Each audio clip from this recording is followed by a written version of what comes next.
بسم اللہ الرحمن الرحیم۔ حکایت سی و پنجم، 35واں قصہ۔ کہہ رہے ہیں درویشی بمقام در آمد کہ صاحب آبقع قریب النفس بود۔ ایک درویش ایک ایسی جگہ پہنچا جس کا مالک نہایت سخی اور شریف النفس تھا۔ یعنی جیسا کہ فقیر لوگ ہوتے ہیں، اللہ والے ہوتے ہیں، وہ کبھی کبھی جو نیک لوگ ہوتے ہیں ان کے پاس پہنچ جاتے ہیں، کبھی پیٹ کمر سیدھی کرنے کے لیے کچھ مل جائے ان کے پاس، اور چونکہ وہ لوگ شریف آدمی ہوتے ہیں اس لیے وہ احسان بھی نہیں جتلاتے ہیں، کھانا بھی ان کا حلال ہوتا ہے۔ تو ایسے ہی ایک فقیر، ایک اللہ والے، ایک درویش، ایک جو ہے شریف النفس آدمی کے گھر پہنچے۔ وہاں محفل لگی ہوئی تھی۔ طائفہ اہل فضل در صحبت او، کہہ رہے ہیں کہ بزرگوں کی ایک جماعت اس کی صحبت میں تھی، یعنی محفل لگی ہوئی تھی۔ ہر یک بزلہ و لطیفہ ہمیں گفتن، ہر ایک خوش طبعی کی باتیں و لطیفے کہہ رہا تھا۔ جیسا کہ عام طور محفل جب لگتی ہے نیک لوگوں کی تو اس میں کچھ لطیفہ کی بات بھی آ جاتی ہے، کچھ قیمتی باتیں بھی، نصیحت کی باتیں بھی آتی ہیں، اسی درمیان کوئی لطیفہ ہی چھوڑ دیتا ہے تاکہ خوش طبعی باقی رہے۔ و درویش راہ بیامہ قطع کردہ بود، کہنے کہ وہ درویش جنگل کا راستہ طے کر کے آیا تھا، وماندہ شدہ اور تھکا ہوا تھا، وہ چیزیں نہ خوردہ اور اس نے کچھ بھی نہیں کھایا تھا، یعنی بھوکا تھا، اور اس نیت سے آیا تھا کہ چلو وہاں شریف آدمی ہے وہاں کچھ کھانے کو مل جائے گا، اور یہاں تو محفل لگی ہوئی تھی۔ یکی اسمیہ بطریق ظرافت گفت، کہہ رہے ہیں ان بزرگوں میں سے ایک نے خوشخبری کے طور پر کہا، ترا ہم چیزیں بباید گفت، کہ تمہیں بھی کچھ کہنا چاہیے، یعنی سب محفل، اہل محفل میں سب کوئی نہ کوئی بات کہہ رہے ہیں، تم بھی کوئی بات کہو تاکہ ہم مستفید ہو سکیں۔ تو اس فقیر کو بھوک لگی ہوئی تھی، انہوں نے بہت ہی حکمت کے ساتھ جواب دیا۔ گفت دیگراں فضل و ادب نیست، انہوں نے کہا کہ میں دوسروں کی طرح فاضل اور ادیب نہیں ہوں، بہت زیادہ میں پڑھا لکھا نہیں ہوں، اور بہت زیادہ میں ادیب بھی نہیں ہوں کہ بالکل ادب کی باتیں کروں، یعنی ادیبانہ اور اچھا کلام پیش کروں۔ وہ چیزیں نہ خواندہ ام،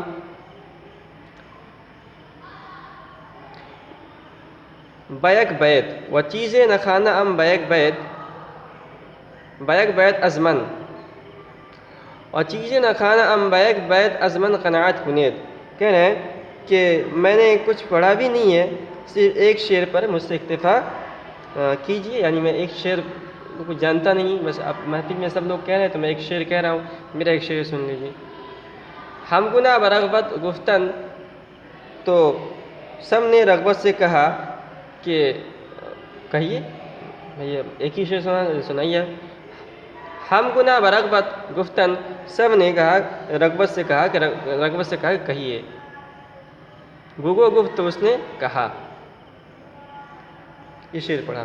من گرسنا در برابر سفرہ نا، ہمچو عزبم بر در حمام زنا، اس نے کہا میں بھوکا روٹی کے دسترخوان کے برابر اس طرح ہوں، ہمچو عزبم بر در حمام زنا، جیسے غیر شادی شدہ عورت کے حمام کے دروازے پر، یعنی کوئی غیر شادی شدہ نہیں ہے، اور شادی شدہ نہیں ہے، غیر شادی شدہ ہے، اور وہ کسی عورت حمام یعنی غسل خانہ اس کے سامنے کھڑا ہو، تو ظاہر سی بات ہے عورتوں کی وجہ سے اس کو کچھ تو خواہش تو ہوگی، لیکن چونکہ ان کی بیوی نہیں ہے تو ان سے خواہش پوری نہیں کر سکتا۔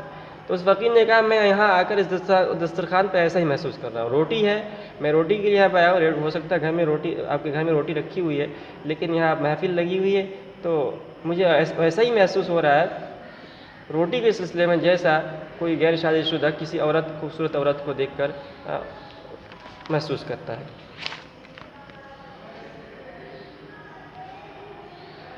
کہہ رہے ہیں یارا نہایت عز او بدانستند، دوستوں نے اس کی انتہائی عاجزی کو سمجھ لیا، اور سفرہ پیش او آودن، اور اس کے روبرو دسترخوان بچھا دیا۔ صاحب دعوت گفت، کہہ رہے ہیں کہ دسترخوان کے مالک نے کہا، میزبان نے کہا،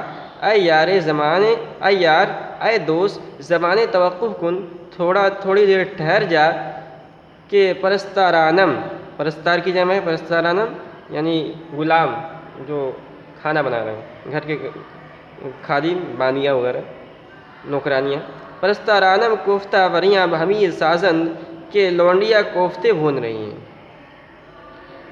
درویش سر بر آورت و بخندید، کیا درویش نے سر اٹھا کر ہنستے ہوئے کہا، کیا کہا اس نے؟ کوفتہ بر سفرۂ من گو مباش، کہ اگر کوفتہ میرے دسترخوان پر نہ ہو تو کوئی حرج نہیں ہے۔ کوفتہ بر سفرۂ من گو مباش، اگر کوفتہ میرے دسترخوان پر نہ ہو تو کوئی حرج نہیں ہے۔ کوفتہ را نانے تہی کوفتہ است، تھکے ہوئے کے لیے خشک روٹی ہی کوفتہ ہے۔ اس نے کہا کہ میں بھوکا ہوں، مجھے روٹی مل جائے تو وہی میرے لیے کوفتہ سے بڑھ کر ہے۔ تو اس سے کیسے معلوم ہوا کہ درویش کو بے تکلف ہونا چاہیے، اور جو بھوک کے وقت جو کچھ مل جائے کھا لینا چاہیے، اس لیے کہ بھوک کی حالت میں روکھی روٹی بھی مزیدار ہوتی ہے۔